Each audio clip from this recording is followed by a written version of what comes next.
Hi friends, मी मयूर फॅमिलीमध्ये तुमचं स्वागत करत आहे. आज मी करत आहे करंज्या. ते आपण पीठ कसं तयार करायचं ते बघूया आज. आता पीठ सोडत आहे थोडंसं, जास्त नाही. त्याच्यानंतर तेलाची मोहन सोडत आहे. तेल सोडते तडतडी बघायची.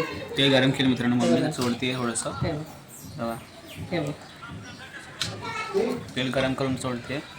तेलाची मोहन सोडत आहे. मित्रांनो हे 4 सगळे पीठ चमचे आपण सोडले. एकत्र करून घ्यायचं तेलामध्ये. हे आपण हे तेल टाकलं होतं ते सगळं आता आपण एकत्र करून घेतलेलं आहे. आता आपण थोडं थोडं करून पाणी सोडायचं, तसं पीठ मळायचं. पुढचं तुम्हाला आता मी पीठ मळल्यानंतर कशी रेसिपी तुम्हाला दाखवते.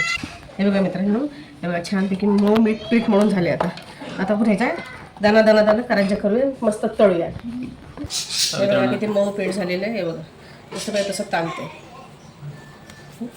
आता आपण लाटूया. मित्रांनो पीठ लाटते का मित्रांनो, मम्मी लाटते. मस्त लाटून झालंय मित्रांनो. मम्मीला सारण लावते. थोडे जास्तच भरते, कारण का खाताना करंजी वाटली पाहिजे. करंजी खातोय नाही तर पोकळ वाटतं. हां, काय काही लोकांची करंजी अशी असते की ती वाजते, आतमध्ये सारणच भरत नाही.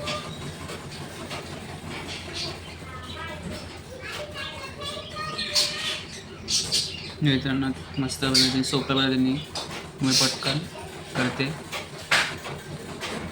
ती कुठे चक्री? मम्मी चक्रीने तर गोल आकार पडते याला. हे साईडचं पीठ आहे. आपण ह्या पिठामध्ये असं दाबत राहायचं. असं करंजी आपली करंजी ही रेडी. बघा किती सोप्या पद्धतीने किती पटकन झाली.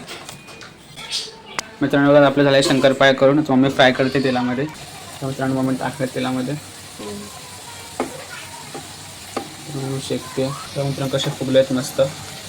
हो मित्रांनो मस्त कसे फुगले. थोडे आहेत बघा. ह्याचा अर्थ ह्याची आपली मोहन बरोबर झालेली आहे. जी तेलाची मोहन टाकली होती ती मित्रांनो आपले झाले आता बघा असे. सगळे लाल झाले चांगले. आता मित्रांनो मम्मी त्या काढते झाले, पण मित्रांनो मात्र 2-3 मिनटामध्ये फ्राय झालेत. जास्त स्लो गॅसवर.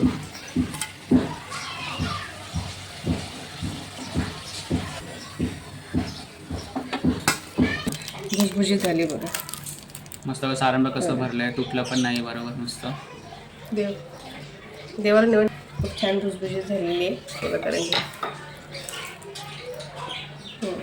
मित्रांनो मस्त झाली आहे. तुम्ही पण इथे रेसिपी करून बघा. पण भेटून नेक्स्ट ब्लॉगमध्ये.